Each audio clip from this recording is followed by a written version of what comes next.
ये गाना YouTube पर बैन है। एक बार सुनो और फिर से बताना कि YouTube पर क्यों है बैन ये गाना।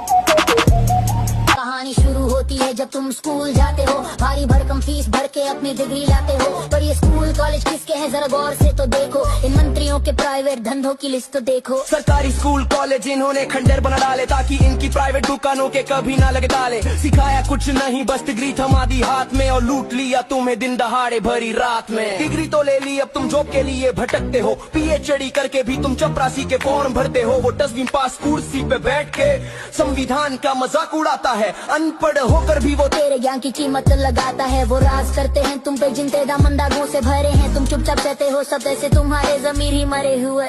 तुझे नौकरी चाहिए तो कैरेक्टर सर्टिफिकेट दिखाना, एक छोटा सा पुलिस केस हुआ तो अपना करियर भूल जाना। पर संसद की सीढ़ियों पे नियम सारे झुक जाते हैं, जितने ज्यादा केस उतने बड़े पद वहाँ मिल जाते। बिना केस वाला नेता ढूंढना जैसे रेगिस्तान में पानी, ये लोकतंत्र की नहीं ये लुटेरों की है असली कहानी। आम आदमी पे लाठी और अपराधियों पे फूलों की बारिश।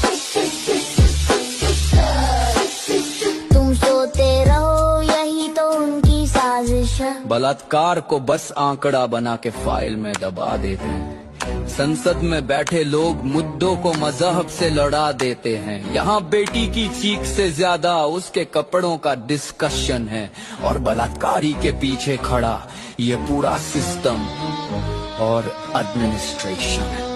स्कैम दर स्कैम, भ्रष्टाचार का ये गहरा समंदर है। बाहर से सफेद कुर्ता है पर काला साया अंदर है। सरकारी अस्पताल जाओ तो आत्मा कांप जाती है, वहाँ दवा से पहले मौत दरवाजे पे आती है।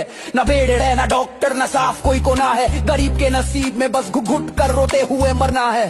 अब थक हार कर देश छोड़ के जाना तुम्हारा ड्रीम है, वीजा की लाइन में लगना ही तुम्हारी आखिरी स्कीम है। तुम बड़े फख्र से कहते हो कि भारत मेरी माँ है, पर जब माँ बीमार है तो बेटा भाग रहा कहाँ है। युवा को क्या, वो तो रील्स की दुनिया में मगन है। उसे क्या पता कि उसकी आंखों के सामने जल रहा वतन है। जब तक अपनी गर्दन पे ना आए यारी, तब तक उसे समझ नहीं आती ये मौत की बीमारी। सोए रहो, मत कहना कि ये किसी और की गद्दारी है, सच तो ये है कि ये तुम्हारी अपनी ही बीमारी है। जो जुल्म देख कर भी आज चुपचाप खड़ा है, वो इस देश की बर्बादी का सबसे बड़ा हिस्सा है।